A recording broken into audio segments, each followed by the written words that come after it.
और अब बात बिहार विधानसभा चुनाव की लड़ाई की, जो तुष्टीकरण की सियासत पर आ गई है। एक तरफ तेजस्वी और आरजेडी के नेता खुलेआम नए वक्फ कानून का विरोध कर रहे हैं, सरकार बनने पर कानून को कूड़ेदान में फेंकने की बात कर रहे हैं। वहीं दूसरी तरफ अब मुस्लिम को डिप्टी सीएम बनाने की मांग पर वार पलटवार शुरू हो चुका है।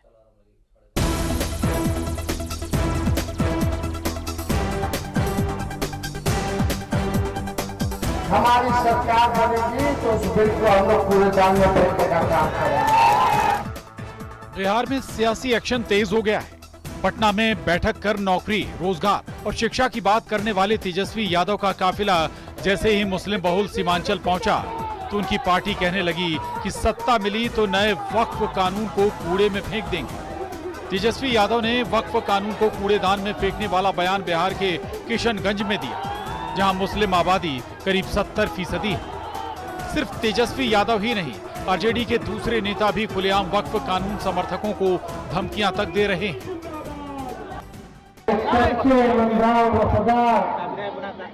जो समाज के लिए वक्फ बोर्ड को लेकर के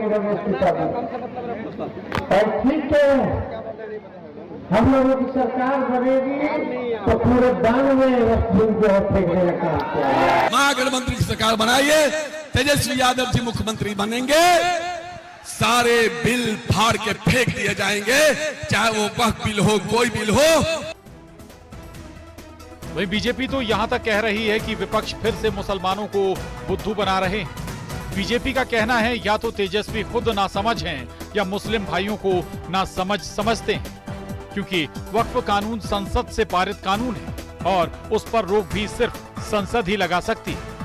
कई मुस्लिम धर्म गुरु भी ऐसे हैं जो तेजस्वी के बयान को संविधान और लोकतंत्र विरोधी बता रहे हैं। चुनाव बिहार का है, ये बेपढ़ा लिखा आदमी और एक मजहबी कट्टरपंथी कहता है वक्फ कानून को उठा के कचड़े में फेंक देंगे। इनकी इतनी औकात है कि देश के कानून को कचड़े में फेंकेंगे। हिंदुओं को और भारतीयों को जागना पड़ेगा। इस्लामिक इतिहास उठा के देख लीजिए, कितना ये अहंकार है, कितना तकब्बुर और गुरूर में चूर चूर ये जुमले बोले जा रहे हैं। तो जल्द वक्त बताएगा और उनके ये जुमले खुद उनके ऊपर भारी पड़ेंगे और उनके लिए बहुत ज्यादा नुकसानदायक होंगे। बिहार की चुनावी लड़ाई अब खुलकर मुस्लिम तुष्टीकरण पर आ गई, क्योंकि वक्फ की सियासत के बीच अब महागठबंधन में मुस्लिम को डिप्टी सीएम का फेस बनाने की मांग तेज हो गई।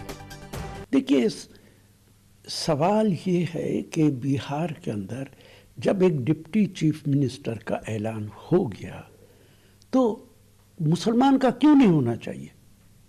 सबसे बड़ी ताकत है बिहार के अंदर, 18-19% मुसलमान है बिहार के अंदर, और मुझे यकीन है कि आरजेडी इस बात का ऐलान करेगी, इंडिया इस बात का ऐलान करेगी। ज्यादा बेहतर है कि इलेक्शन से पहले ही इसका ऐलान कर देना चाहिए। उधर एनडीए नेता सवाल उठा रहे हैं कि बिहार में 18% मुस्लिम है, तो फिर मुस्लिम को डिप्टी सीएम का चेहरा क्यों नहीं बनाया गया? सवाल ये भी उठाया जा रहा है कि एमवाय समीकरण की बात करने वाले तेजस्वी और उनकी पार्टी आरजेडी मुस्लिमों को सिर्फ मोहरे के तौर पर पेश कर रही है क्या? जब ये लोग सामाजिक न्याय की बात करते हैं, उन मुसलमानों को इन्होंने सिर्फ और सिर्फ वोट बैंक बना के रखा जिनका इस्तेमाल दशकों से किया, और बदले में आज तक उनके लिए कभी कुछ नहीं किया। व्यवस्था का हिस्सा जब उनको बनाने की बात आएगी तो कभी ये लोग मुसलमानों को या समाज के अल्पसंख्यक वर्ग को ये लोग कभी आगे नहीं करेंगे। पर हाँ, जब जब वोट बैंक लेने की बात आएगी तो कभी मोदी जी के नाम का डर दिखा के, कभी एनडीए के नाम का डर दिखा के उनका लाभ ये लोग जरूर लेंगे। बिहार में इस वक्त एमवाय फैक्टर को लेकर जंग जारी। एक तरफ विपक्ष में मुस्लिम को डिप्टी सीएम फेस घोषित करने की मांग, तो दूसरी तरफ वक्फ कानून को कूड़े में फेंकने की बात। सवाल उठ रहे हैं कि तेजस्वी यादव क्या ये डैमेज कंट्रोल के लिए कर रहे हैं? क्या ये सब मुसलमानों से दरी बिछवाने के आरोप पर डैमेज कंट्रोल की कोशिश है? Bureau report, news 18।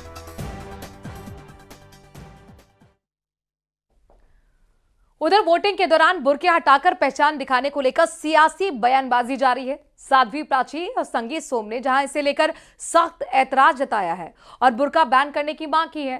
दर्जा प्राप्त राज्य मंत्री ठाकुर रघुराम सिंह ने भी मदरसे और बुर्के को लेकर पूरे देश में बैन की मांग की है।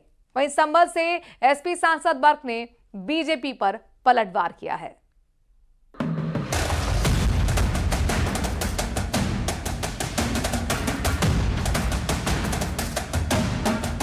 हिंदूवादी नेता साध्वी प्राची ने एक बार फिर बुर्के को लेकर बयान दिया है। उनका कहना है कि देश में एक कानून होना चाहिए। चुनाव के वक्त अगर सभी को अपनी पहचान दिखानी जरूरी है तो बुर्के की आड़ में छूट क्यों चाहिए? अपने घर में बुर्का पहनिए, बाजारों में पहनिए, अपनी शादी पार्टी में जाइए बुर्का पहन, हमें कहाँ आपत्ति है? हमें आपत्ति है क्योंकि देश का जब चुनाव चलता है तो उसमें क्योंकि बुर्के की आड़ में गलत काम ना। बीजेपी नेता संगीत सोम ने साध्वी प्राची के बयान का समर्थन किया है। उनका कहना है कि अगर बुर्के की आड़ में फर्जी वोट डाले जा रहे हैं, आतंकी गतिविधि की साजिश हो रही है तो बुर्के पर फौरन बैन होना चाहिए। एयरपोर्ट पे जाएंगे तो चेहरा दिखाएंगे, जहां जाएंगे विदेश में जाएंगे चेहरा दिखाएंगे। मैं पूछना चाहता हूं, जब हज के लिए जाते हैं तो क्या बिना चेहरा दिखाए जाते हैं? हज के लिए जाएंगे चेहरा दिखाएंगे, लेकिन देश की लोकतांत्रिक व्यवस्था में यहां चेहरा नहीं दिखाएंगे, वोट के लिए चेहरा नहीं दिखाएंगे, क्योंकि वोट की आड़ में आतंकवाद करना है और वोट आतंकवाद के तरीके से चलाना है, इसलिए चेहरा नहीं दिखाना है। वहीं साध्वी प्राची और संगीत सोम के बयान पर एसपी सांसद जियाउर रहमान बर्क का कहना है कि बीजेपी के लोगों को दाढ़ी और टोपी में दहशतगर्द ही नजर आते हैं। इन लोगों को बुर्के में और टोपी में, दाढ़ी में ही दहशतगर्दी नजर आती है, लेकिन हकीकत कुछ और है। कभी ये लोग इस चीज को साबित नहीं कर सकते कि बुर्के की आड़ में कैसे दहशतगर्दी होती है। बुर्के की में तो शराफत झलकती है और जो हमारे एक मजहब इस्लाम का पैगाम है, पर्दा करने के लिए सिर्फ उसको किया जाता है। दर्जा प्राप्त राज्य मंत्री ठाकुर रघुराज सिंह ने भी मदरसे और बुर्के को लेकर पूरे देश में प्रतिबंध की मांग की है। ये दैत्यों के वंशज हैं, मूल ये जो है इनके मूल में जो है दैत्य वंशज हैं, इस कारण इनको बुर्का पहनना है, इनको मदरसे चलाने हैं, उसमें वर्जिनिटी की उनको वो मांगनी है। मेरा बस चले तो मैं आज ही बुर्का और मदरसे एक कलम से बंद कर दूं।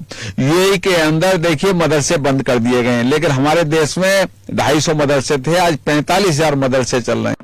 वोटिंग के दौरान पहचान दिखाने को लेकर चुनाव आयोग ने सख्त नियम बनाए हैं, जिसके खिलाफ एसपी और कांग्रेस ने बुर्के को लेकर छूट मांगी है। इसी पर सियासी वार पलटवार जारी है। Bureau report, news 18, Uttar Pradesh, Uttarakhand.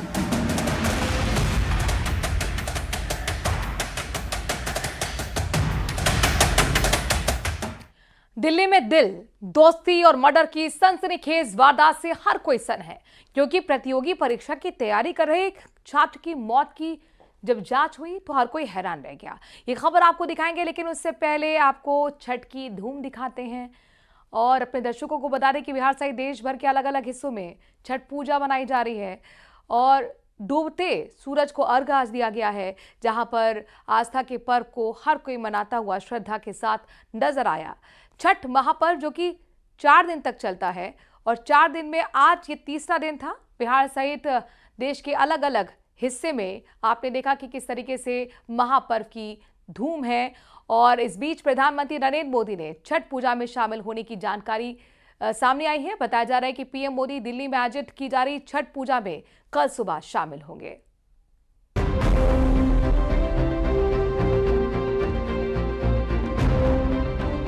Delhi में इस बार छठ महापर्व का आयोजन विशेष होने जा रहा है, क्योंकि प्रधानमंत्री नरेंद्र मोदी 28 अक्टूबर को यमुना नदी के वासुदेव घाट पर पूजा अर्चना में शामिल होने जा रहे हैं।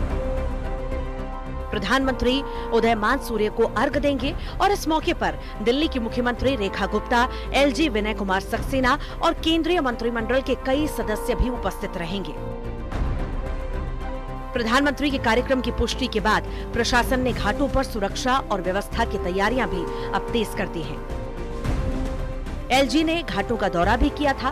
2 दिन पहले ही दिल्ली के उपराज्यपाल विनय कुमार सक्सेना ने मंत्री कपिल मिश्रा के साथ वासुदेव घाट का दौरा कर तैयारियों का जायजा लिया था।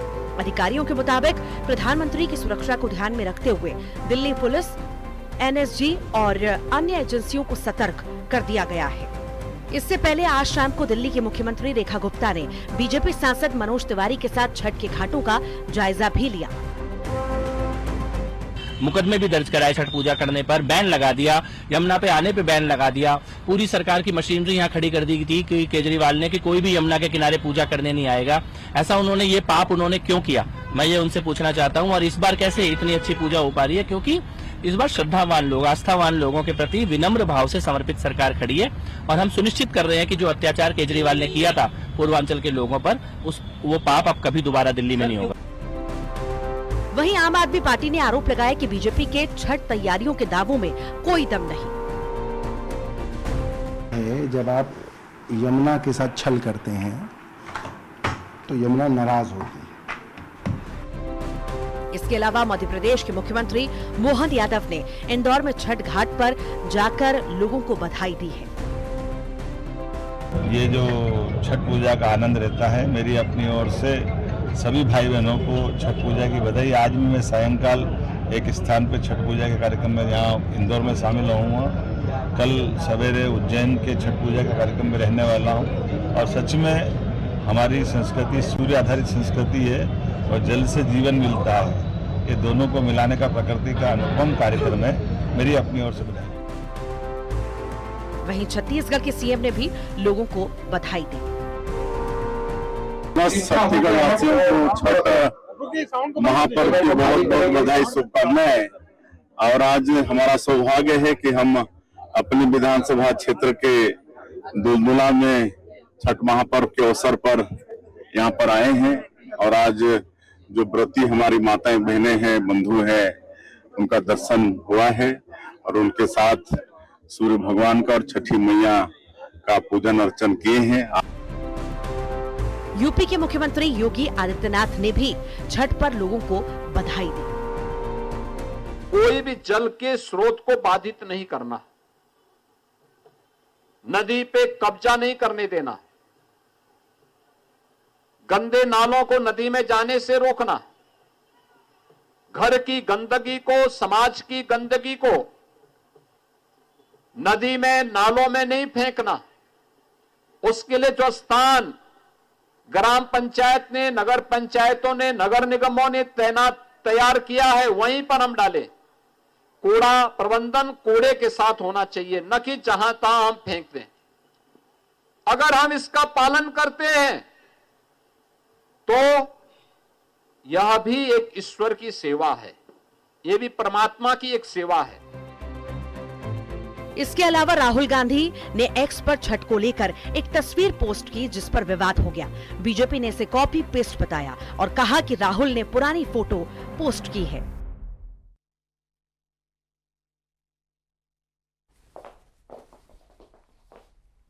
बिहार की तर्ज पर राजस्थान में भी एसआईआर यानी कि स्पेशल इंटेंसिव रिवीजन होगा। इसके तहत हर वोटर का वेरिफिकेशन किया जाएगा।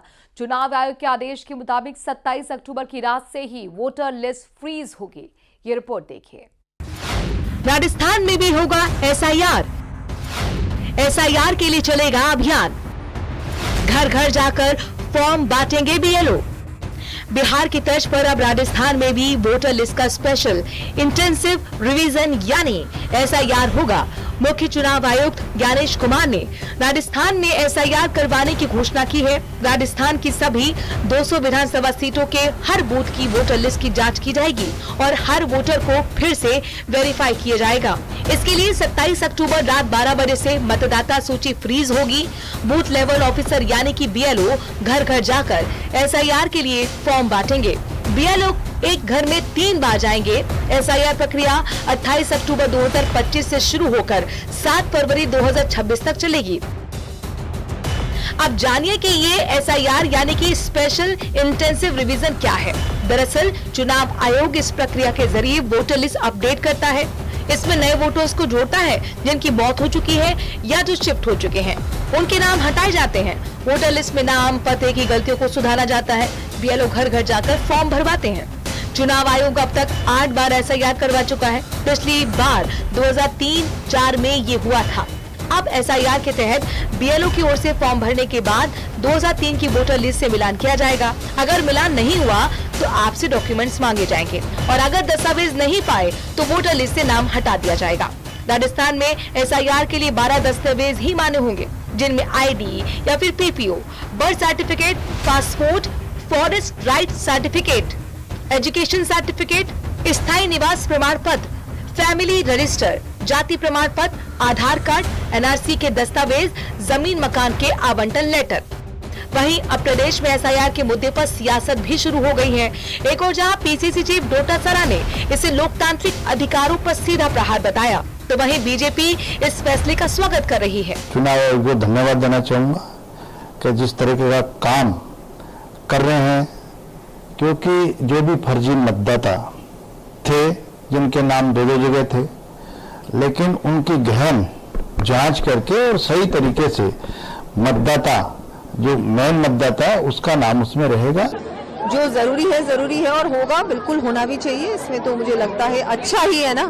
एक बार ये सारा जो हमारे जिस तरह से हमारे वोटर लिस्ट में जो डिस्पैरिटीज होती हैं वो एक बार सही हो जाए तो मुझे लगता है बहुत अच्छी बात है। चुनाव आयोग ने निर्णय किया है कि पूरे भारत में, लगभग पूरे भारत में, जिनमें प्रथम चरण में 12 राज्यों को जो है SIR करेंगे, पूरे मतदाता सूचियों का पुनरीक्षण करेंगे और जो मर चुके उनके नाम कटाएंगे, जो इधर उधर बाहर चले गए, स्थान बदल दिया, उनके नाम यहाँ से कट के वहाँ जोड़ेंगे।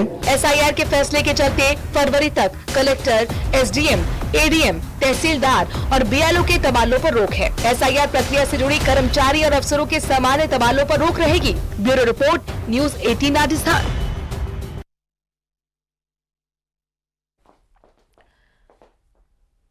चक्रवाती तूफान मंथा के कारण भारी से भारी बारिश और तेज हवाओं का खतरा मंडरा रहा है। केंद्र और राज्य सरकार ने राहत दलों को अलर्ट पर रखकर पहले ही तैयारी शुरू कर दी है। 28 अक्टूबर की सुबह तक मंथा के गंभीर चक्रवाती तूफान में तब्दील होने की आशंका है। रिपोर्ट देखिए।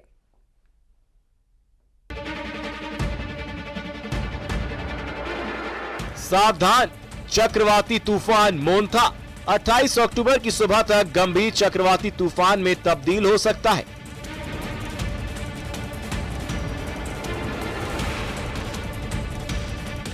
IMD के मुताबिक साइक्लोन मोन्था 28 अक्टूबर की सुबह तक एक खतरनाक साइक्लोनिक तूफान में बदल सकता है। IMD ने आंध्र प्रदेश के कई तटीय जिलों के लिए रेड अलर्ट भी जारी कर दिया है। अनुमान है कि मंगलवार देर रात तक ये तूफान और मजबूत होकर एक गंभीर साइक्लोनिक तूफान में बदल सकता है। Intensity and impact of the cyclone depends on the speed. The less the speed, the more the impact. The more the speed, the less the impact. When it remains much time over the sea, it absorbs moisture from the sea, and as a result of which the movement goes into deeper impact in the affected area. So taking into account the speed, as on now, I think the impact will be less in all the states of Odisha, particularly the 8 districts. But we are prepared for the worst. All the preparations are ready. We appeal to the people through you not to be scared, not to panic, and abide by the advisory issued by the district administration from time to time, to cooperate with the district administration. भारतीय मौसम विज्ञान केंद्र की report के अनुसार दक्षिण पूर्वी बंगाल की खाड़ी के ऊपर बन रहे एक गहरे दबाव वाला क्षेत्र के 27 अक्टूबर तक एक चक्रवाती तूफान और 28 अक्टूबर तक एक गंभीर चक्रवाती तूफान में तब्दील होने की संभावना है। इस दौरान रायलसीमा, तमिलनाडु, केरल और माहे में 27-28 अक्टूबर को भारी बारिश हो सकती है। इधर तूफान को लेकर भारतीय तटरक्षक बल ने भी अपनी तैयारी पूरी कर ली है। Today we had a review of the preparedness of the departments which are directly and indirectly connected with the work of disaster management, like the Water Resource Department, the Works Department, the Panchayati Raj Department, the RD Department, the Energy Department, the Health Department, the Animal and Husbandry Department, the Agriculture Department. So we had a review meeting of all such departments which has a role to play. Andhra Pradesh, Odisha और यानम के तटीय इलाकों में orange alert जारी किया गया है। मछुआरों को समंदर में जाने से मना किया गया है। तट के पास बड़ी लहरें उठ सकती हैं, जहां दक्षिण भारत में मोंता तूफान का असर उत्तर भारत के राज्यों पर कम देखने को मिलेगा। हालांकि बंगाल की खाड़ी के ऊपर विकसित चक्रवाती सिस्टम के चलते उत्तर भारत में मौसम का मिजाज बदल सकता है। Bureau report, news 18।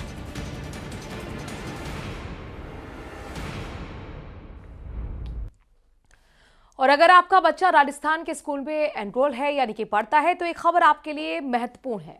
राजस्थान में सरकारी और प्राइवेट स्कूलों की यूनिफॉर्म एक जैसी होगी। इतना ही नहीं, जल्द टीचर्स की भी यूनिफॉर्म तय होने वाली है।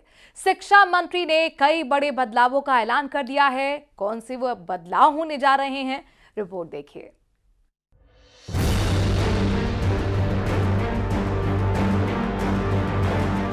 सभी स्कूलों में होगी एक जैसी यूनिफॉर्म। शिक्षा मंत्री ने किए बड़े बदलाव। 1 अप्रैल से शुरू होगा शैक्षणिक सत्र।